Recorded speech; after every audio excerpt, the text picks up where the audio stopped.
ایسی واز، ایسی نصیحت جو ان کے دلوں کے اندر داخل ہو جائے، ایسے حاصل نہیں ہونے والی. لہٰذا جو مدارس کے فارغین ہیں انہیں بھی عصری علوم کے مبادیات سے کم از کم واقف ہونا چاہیے، اور ماڈرن جو چیلنجز ہیں ان سے واقف ہونا بہت ضروری ہے کہ دنیا میں آخر چل کیا رہا ہے، اور کون سے وہ چیلنجز ہیں جن سے موجودہ زمانے کے نوجوان دوچار ہیں، اور پھر ان چیلنجز کا حل اسلام نے کیسے پیش کیا، کہاں پیش کیا ہے. تو اسلام کو موجودہ زمانے کے لیے کس طرح ہم پیش کر سکے، کس انداز میں پیش کر سکے. اسلام تو وہی رہے گا، اسلام میں تو کوئی تبدیلی نہیں آئے گی، لیکن موجودہ زمانے کے چیلنجز کا حل اسلام نے کس طرح پیش کیا اس کو تلاش کریں، اور اس کو پیش کرنے کے نئے انداز میں، جدید انداز میں اور اٹریکٹیو انداز میں پیش کرنے کی کوشش کریں. تو انشاءاللہ تعالی امید ہے کہ یہ جو ایک فاصلہ ہے دونوں گروہ کے درمیان، یا اس سے کم ہوگا. جی جزاک اللہ. اس ضمن میں ایک چیز، ایک مشورہ یہ بھی نوجوانوں کو دیا خاص کر یہ ماڈرن ایجوکیشن جو حاصل کر رہے ہیں، کہ الحمدللہ آپ کے ادارے سے بھی اور الگ الگ آن لائن پلیٹ فارم سے شارٹ ٹرم کورسز. جی ہاں، اور ہمارے اس کا مقصد یہی تھا مرکز الوحیین کو اسٹیبلش کرنے کا، کہ ایسی تعداد بہت زیادہ ہے جو کالجز میں ہیں یا جاب کر رہی ہیں یا تجارت کر رہی ہے، اور اب شوق ہے دین، مدرسے تو نہیں جا سکتے، تو ان کے لیے کوئی سلیوشن نکالنا تھا. اس وجہ سے الحمدللہ ہم لوگوں نے کریش کو. الحمدللہ.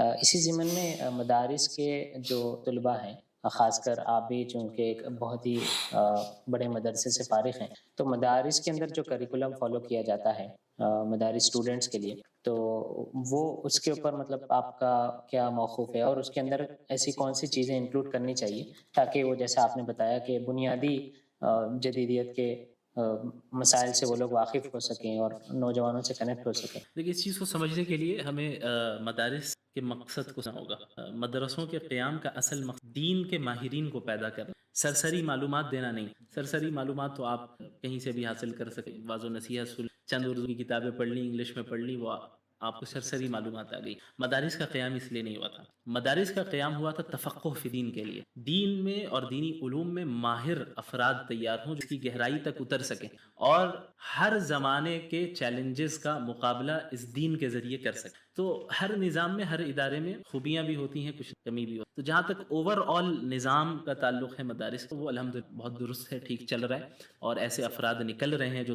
تفقہ فی الدین جنہوں نے حاصل کی، اور مختلف علاقوں میں، پوری دنیا کے مختلف کارنرز میں کام کر رہے ہیں. خصوصاً ہمارے ملک کے مدارس کی یہ بڑی خصوصیت ہے کہ ہمارے ملک کے مدارس کے فارغین پوری دنیا میں پھیلے ہوئے ہیں، پوری دنیا میں پھیلے ہوئے ہیں، اور الحمدللہ بہت زبردست کام کر رہے ہیں. تو اس ناحیے سے مدارس کا جو رول ہے وہ بہت اہم ہے، اور شاید اسی کا نتیجہ ہے کہ آج ہم تک اور آپ تک بھی دین پہنچا ہے. ہمارے مساجد کے امام ہوں یا جو مقررین ہوں، جو علماء ہوں، سب مدارس کے ہی فارغین ہیں. تو اوور آل ظاہر ہے مدارس کی بڑی اہمیت ہے، اور الحمدللہ بہت اچھے طریقے سے چل رہا ہے. جہاں تک تھوڑے بہت تبدیلی کا تعلق ہے تو وہ ہونا چاہیے، کہیں کہیں اس میں کمی ظاہر ہے، ہر جگہ ہوتی ہے. تو اس طرح یہاں پہ بھی ہے، یہاں کے کریکولم میں بھی ہے، یہاں کے سلیبس میں بھی ہے. جو کمی محسوس ہوتی ہے وہ یہ ہے کہ موجودہ چیلنجز کے اوپر باقاعدہ تعلیمات ہونی چاہیے، خصوصاً ویسٹرن آئیڈیالوجیز. آج پوری دنیا میں ویسٹرن سویلائزیشن کا غلبہ ہے، چاہے سیاست کا میدان ہو، چاہے اکنامی کا میدان ہو، چاہے تعلیم کا میدان ہو، ایجوکیشن کا ہو، یا کوئی بھی ہو. ہر جگہ ویسٹرن آئیڈیالوجیز نے غلبہ حاصل کیا ہے، بلکہ تسلط حاصل کیا ہوا ہے، زور زبردستی.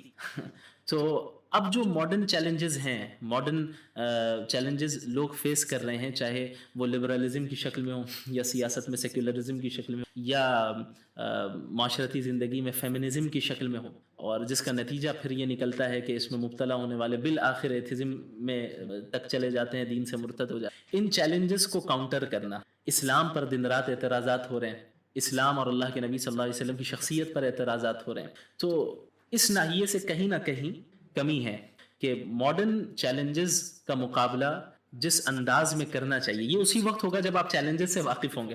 جب آپ ویسٹرن آئیڈیالوجی سے واقف ہی نہیں ہیں تو پھر ظاہر ہے اس کو آپ کاؤنٹر کیسے کر سکتے ہیں. جب آپ ویسٹ کی تاریخ سے ہی نہیں واقف ہیں تو نہیں ہو سکتا.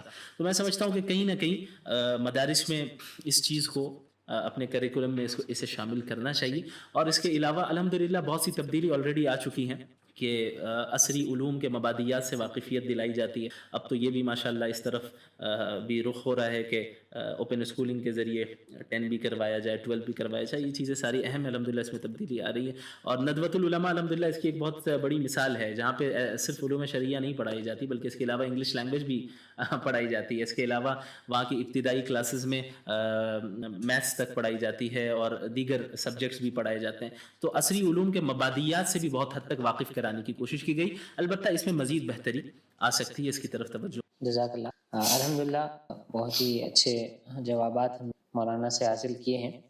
اسی گفتگو کو آگے بڑھاتے ہوئے مولانا ایک اور سوال دعوت دین کے تعلق سے تھا۔ ابھی جیسا کہ آپ نے بتایا کہ ماحول بدل رہا ہے اور خاص کر ہمارے ملک کے ماحول کے اندر بہت زیادہ تبدیلی آئی، تو دعوت دین کی اہمیت اور بھی زیادہ ایسے ملک میں بڑھ جاتی ہے۔ تو ایسے موقع پہ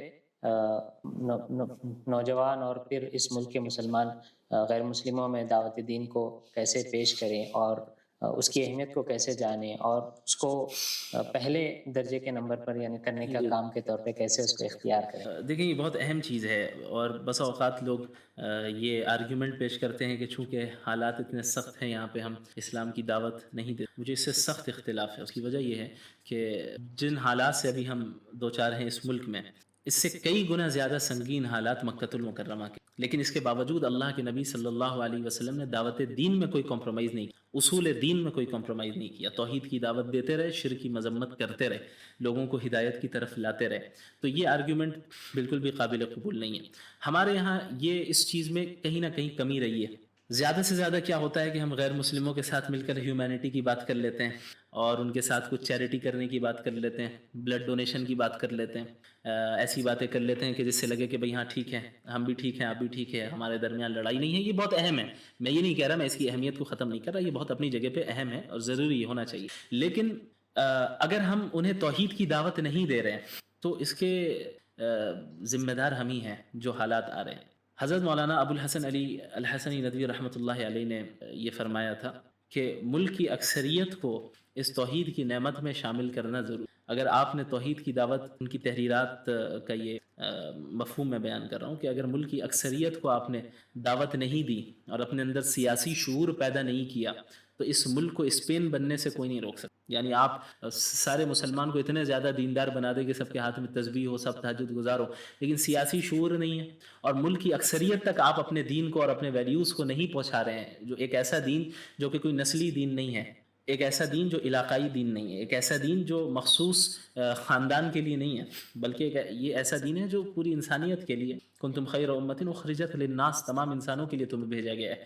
تو یہ جو ذمہ داری ہمارے اوپر ہے کہ لوگوں کو، اقوام عالم کو اور خصوصاً ہمارے ملک میں جو ملک کی اکثریت ہے انہیں اسلام کی طرف رہنمائی کرنا اور اسلام کی تعلیمات ان تک پہنچانا، اور جس بت پرستی اور شرک میں وہ مبتلا ہے اس کی حقیقت میں ان کے سامنے کھول کر واضح کرنا، یہ کام اگر ہم نے زور و شور کے ساتھ پچھلے 75 سالوں میں کیا ہوتا تو بہت ممکن ہے کہ شاید آج ہم ان حالات سے دوچار نہیں ہوتے۔ البتہ اس ناحیے سے کوشش بھی کی گئی، بہت سے افراد نے کی اور الحمدللہ ابھی بھی جاری ہے، لیکن میں سمجھتا ہوں کہ بڑے پیمانے پہ ہونا چاہیے۔ اور غیر مسلموں میں ایک بڑی تعداد ایسی ہے جو بات سنتی ہے، ایک کہیں نہ کہیں مسلمانوں کے اندر یہ ایک خوف ہے اور ایک یہ چیز ہے کہ ہم کیسے کہیں، ہم کیا بولیں ان کو، کہیں وہ توحید کی دعوت دینے سے بدک نہ جائے اور یہ نہ ہو جائے، ناراض نہ ہو جائے۔ ایسا ذاتی تجربہ ہے کہ ایسا نہیں ہوتا ہے، اکثر جو سنجیدہ قسم کے لوگ ہیں بات سنتے ہیں اور آپ کا کام بات پہنچانا ہے، انما علیک البلاغ، زبردستی منوانا تو نہیں ہے کسی کا کام، آپ کا کام ہے کہ بہترین انداز میں آپ ان تک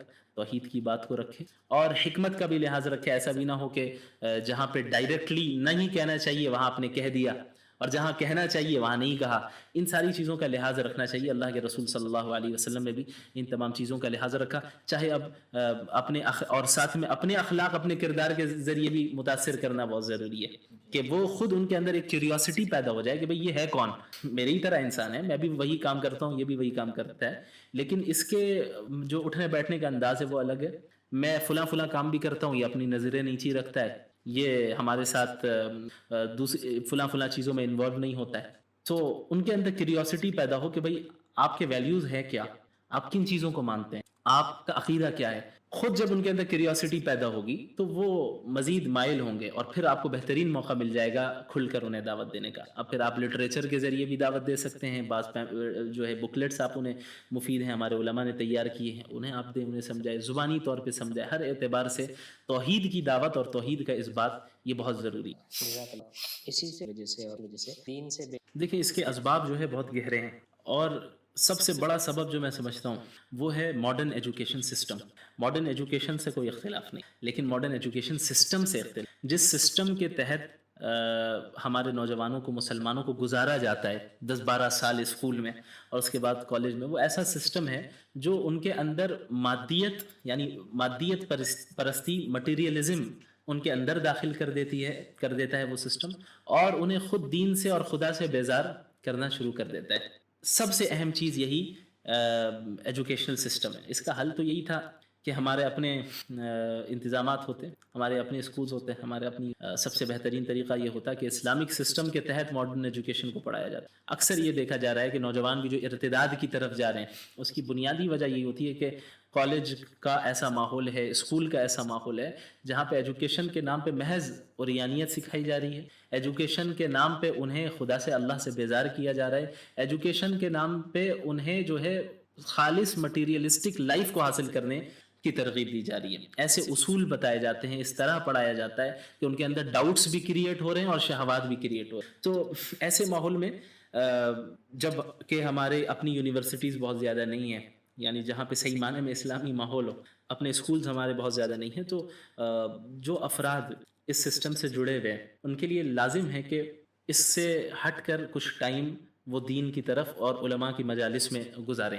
اور یہ علماء اور دینداروں کی ذمہ داری ہے کہ ان کے لیے کوئی حل نکالیں, کہ وہ ٹیمپریری سلیوشن کے طور پہ, کہ وہ جس سسٹم سے گزر کر تعلیم حاصل کر رہے ہیں, جو زہر آلود ہے وہ سلیبس, وہ ایجوکیشن جس میں زہر کو ملایا گیا ہے, اب کس طرح ہم اچھی چیزوں کو باقی رکھیں اور بری چیزوں کو ہم حل کر دیں, نکال دیں. اس میں کاؤنسلنگ, انہیں ان کے لیے الگ اوقات ہونے, خصوصاً جو بچے ہیں اسکولز وغیرہ میں پڑھتے ہیں.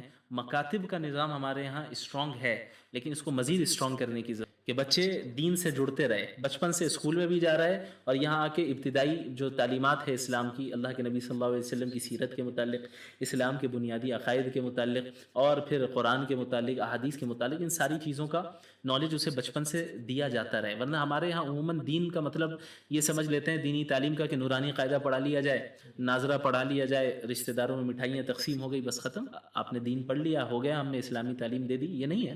جس عمر میں جتنے اسلامی علم کی ضرورت ہے اسے دینا یہ ہماری ذمہ داری ہے. اب کیا ہوتا ہے کہ بچپن سے نہ اسلامی تربیت ہوئی, نہ اسلامی تعلیم ملی, اور خالص آپ نے ایسے سسٹم میں دے دیا جو اسلام مخالف سسٹم ہے. ظاہر ہے 10-15 سال کے بعد یہی نتیجہ نکلے گا کہ دین کی طرف وہ مائل نہیں ہو. تو اس میں کہیں نہ کہیں کوتاہی والدین کی طرف سے بھی ہے, بڑوں کی بھی طرف سے ہے, کہ بچپن سے تربیت کا وہ نہیں رکھا گیا, اور نوجوانوں کی بھی طرف سے ہے. اب اگر تربیت کا انتظام نہیں کیا گیا, آپ کے اندر یہ جذبہ ہونا چاہیے کہ آپ اپنے کریٹر کو پہچانیں اور صحیح سسٹم کو پہچان سکیں. علماء کی طرف خالی اوقات میں رجوع کریں, کوئی ڈاؤٹس ہیں تو علماء سے پوچھیں, اور کسی چیز کو سیکھنا ہے تو علماء سے جانیں, اور اپنے اندر اپنے عقائد, اپنے افکار کو درست کرنے کی کوشش کریں, اپنے ایمان کو مضبوط. تو سب سے اہم مسئلہ ایمان کا آتا ہے کہ ایمان اگر مضبوط نہیں ہو پا رہا ہے, ایمان پہ محنت نہیں ہو پا رہی ہے, تو لوگ جو ہے اس سسٹم میں اپنے آپ کو قائم یعنی باقی نہیں رکھ پائیں گے. میں سمجھتا ہوں کہ یہ حضرات شاید لبرلزم کے کانسیپٹ سے واقف حقیقی معنی میں نہیں ہیں, کہ لبرلزم جو باقاعدہ ایک ویسٹرن آئیڈیالوجی ہے جہاں انڈیویجول لبرٹی کے اوپر ہی پورا فوکس کیا. مثال کے طور پہ ایک انسان, ایک لڑکی حجاب پہننا چاہ رہی ہے تو یہ اس کی لبرٹی, اس کو اس کی اجازت ہونی چاہیے. لیکن دوسری طرف وہی لڑکی اگر حجاب اتارنا چاہ رہی ہے تو اس میں بھی کوئی مذہب رکاوٹ نہیں بن سکتا, یا کوئی حکومت رکاوٹ نہیں بن سکتی, یا کوئی خدا رکاوٹ نہیں بن سکتی. اسے کیا اختیار کرنا ہے یہ اس کی اپنی لبرٹی ہے, یہ اس کی اپنی فریڈم ہے, وہ جو چاہے گا وہ کرے گا, وہ جو چاہے گی وہ کرے گی. تو یہ ہے لبرلزم, جہاں پہ اپنی خواہشات کو, اپنے ڈیزائرز کو اولین درجہ دیا جاتا ہے, اور دین کے بس انہی چیزوں کو اختیار کیا جاتا ہے جس سے اپنی خواہشات نہ ٹکرا رہی ہو. تو یہ دو چیزیں اتنی مخالف ہیں آپس میں کہ لبرل مسلمان, یہ ایک اصطلاح چل پڑی ہے. یہ ایسا ہی ہے جیسے کوئی کہے کہ ہندو مسلم, کوئی کہے کہ کرسچن مسلم, یا کوئی یوں کہے کہ بھئی ابھی دن بھی ہو رہا ہے اور رات بھی ہو رہی ہے. یہ دو اپوزٹ چیزیں ہیں, یہ دو ایک جگہ کبھی جمع نہیں ہو سکتی. اللہ کے نبی صلی اللہ علیہ وسلم نے اسلام کا صحیح کانسیپٹ کس طرح پیش کیا کہ لا یؤمن احدکم حتی یکون ہواہ تبعا لما جئت بہ، تم میں سے کوئی اس وقت تک مومن ہو نہیں سکتا جب تک کہ اس کی خواہشات میری شریعت کے تابع نہ ہو جائیں.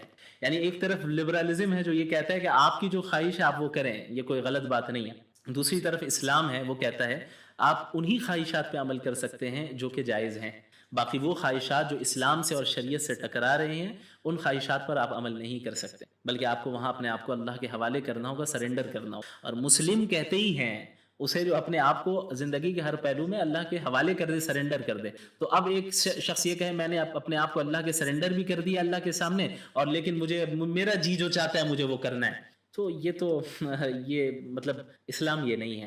اور اللہ کے نبی صلی اللہ علیہ وسلم پر جو آیتیں نازل ہوئی قرآن کریم میں، اس کا ذکر ہے فرأیت من اتخذ الہہ ہواہ، کہ آپ نے ایسے شخص کو دیکھا ہے جس نے اپنی خواہشات کو ہی اپنا خدا بنا لیا ہے. اس آیت کو پڑھ کے لگتا ہے کہ شاید موجودہ لبرلز کی ہی بات ہو رہی ہوتی ہے، جہاں پہ خواہشات نفس کو اور انسانی ڈیزائرز کو اصل اہمیت دی گئی، انڈیویجولزم میں انہیں مبتلا کیا گیا کہ آپ جو چاہتے ہیں وہ کریں، اس میں کوئی حرج کی. تو لبرل مسلم کوئی کانسیپٹ نہیں، یا تو لبرل یا تو مسلم.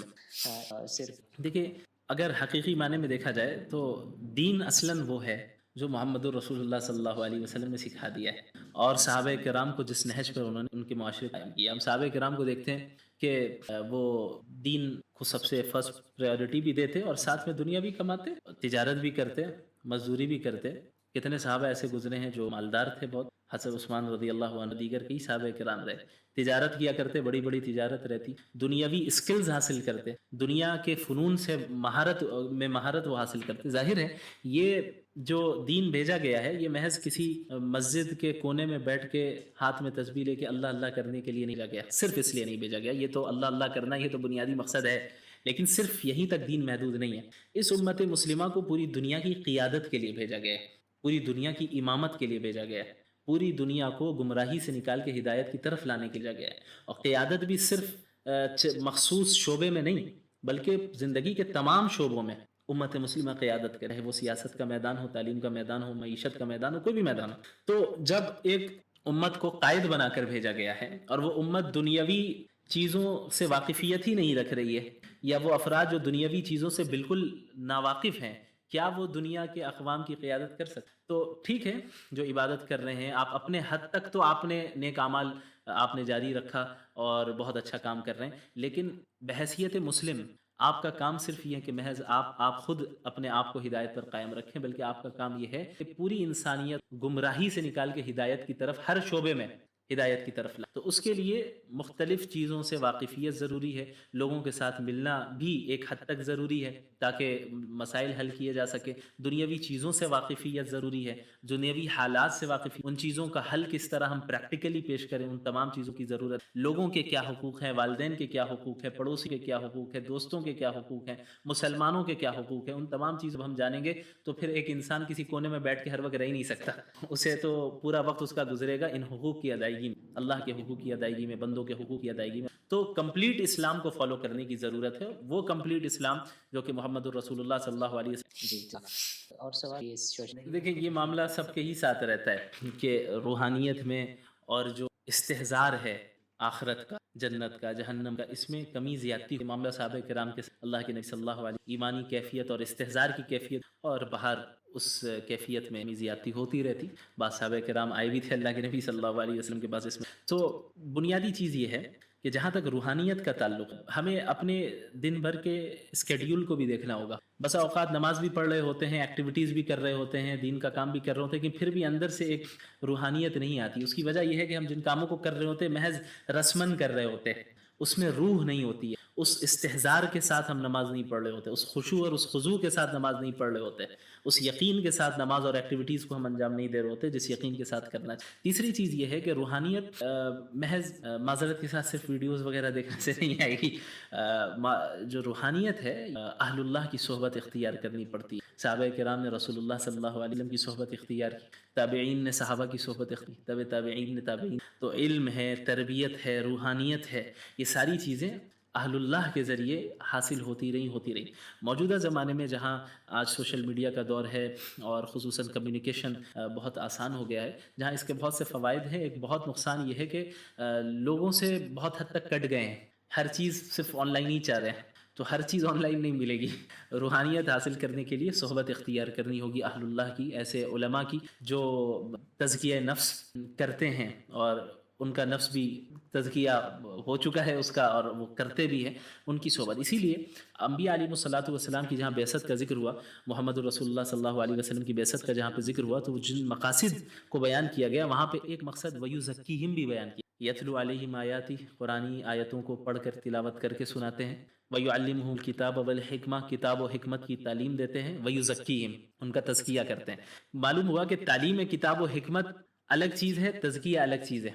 تو اگر ہم یہ سمجھ رہے ہیں کہ محض انفارمیٹیو ویڈیوز دیکھ کر یا محض ایسی مجلس میں بیٹھ کر جہاں ہمیں دین کے متعلق علم ہو جائے یا محض چند کتابوں کو پڑھ کے ہمارا تزکیہ بھی 100% ہو جائے، ایسا نہیں. اگر ایسا ہوتا تو پھر وَيُزَکِّیہم الگ سے بیان نہیں. تو معلوم ہوا کہ تزکیہ نفس ایک مستقل ایک شعبہ ہے جس میں ذکر و اذکار کی کثرت، ایمان پر محنت، علماء اور اہل اللہ کے مجالس میں شرکت، جو صحیح معنی میں علماء حق ہیں اور صحیح معنی میں جو جن کے عقائد صحیح ہیں اہل اللہ میں سے، جو حقیقی معنی میں اہل اللہ ہیں، ان کی صحبت اختیار کرنا، ان کے پاس بیٹھنا، ان کی باتیں سننا، ان سے فوائد حاصل کرنا.